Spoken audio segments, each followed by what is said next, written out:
So, hello everyone, welcome to EduTap, and today we will continue Module A, Chapter 11, that is Statutory Audit.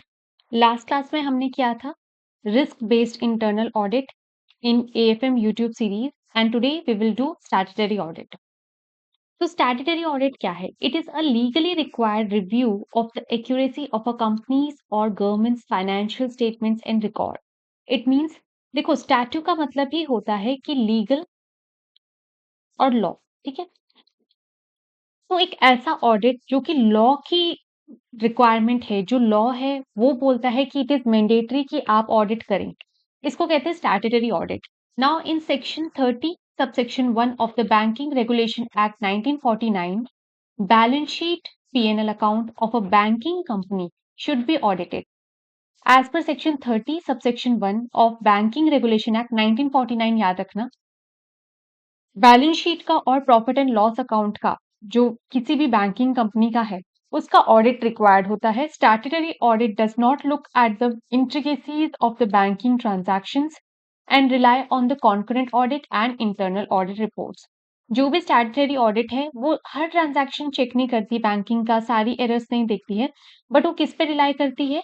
Concurrent audit पे and internal audit reports पे.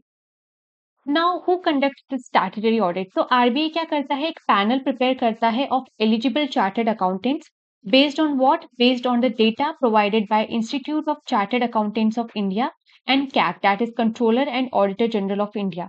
तो ये एक आपको panel suggest करते हैं RBI को, और यहाँ पे क्या करता है? आरबीआई एक एलिजिबल पैनल बना लेता है इसी डेटा से उठा के.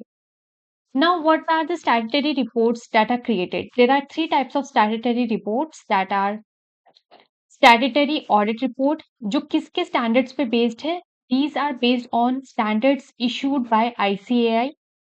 एक होता है long form audit report. Long form audit report होता है as per the guidelines of RBI.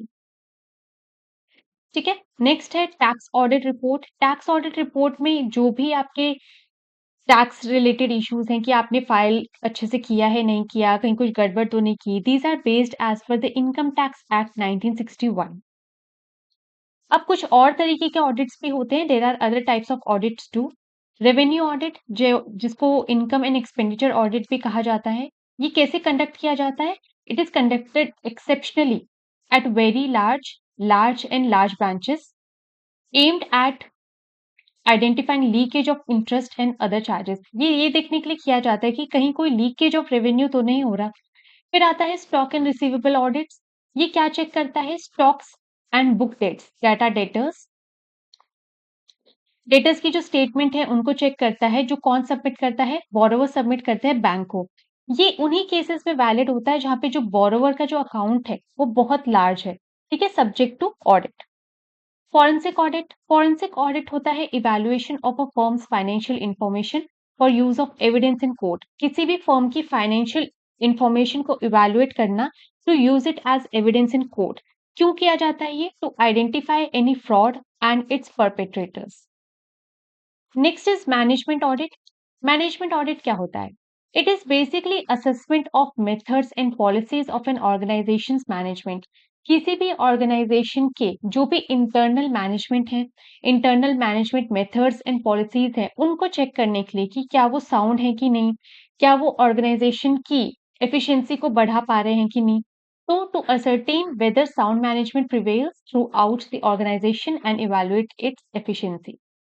Now next is tax audit. Tax audit क्या है? अब it is the analysis of the tax returns submitted to see if the tax information and resulting income tax payment is valid or not. तो जो भी tax return से related analysis किया जाता है कि क्या सही टाइम पे टैक्स भरा है कि नहीं भरा, क्या आपके पास सारे रिटर्न्स हैं या नहीं, ये इस पे बेस्ड होता है. इसको हम कहते हैं टैक्स ऑडिट, कि यूजुअली ये टैक्स इवेजन को आइडेंटिफाई करने के लिए हेल्प करता है. So statutory auditors of banks usually deal with the provision of taxation and GST. तो usually कौन डील करता है? Statutory auditors of banks deal करते हैं taxation and GST के लिए. Now here's the one PYQ जिसका आंसर आप करेंगे कमेंट बॉक्स में. Which of the following statement accurately describes a feature of forensic audit? इनमें से कौन सा forensic audit का feature describe कर रहा है? It focus primarily on compliance with accounting standards and regulations. It involves the examination of financial records to detect and investigate fraud and financial misconduct. It is concerned with assessing the efficiency and effectiveness of operational processes. It aims to provide a detailed analysis of a company's profitability and financial performance. So इसमें से कौन सा answer होगा, A B C या D, ये आप बताएंगे comment box में. So thank you so much for attending the session and see you in the next session.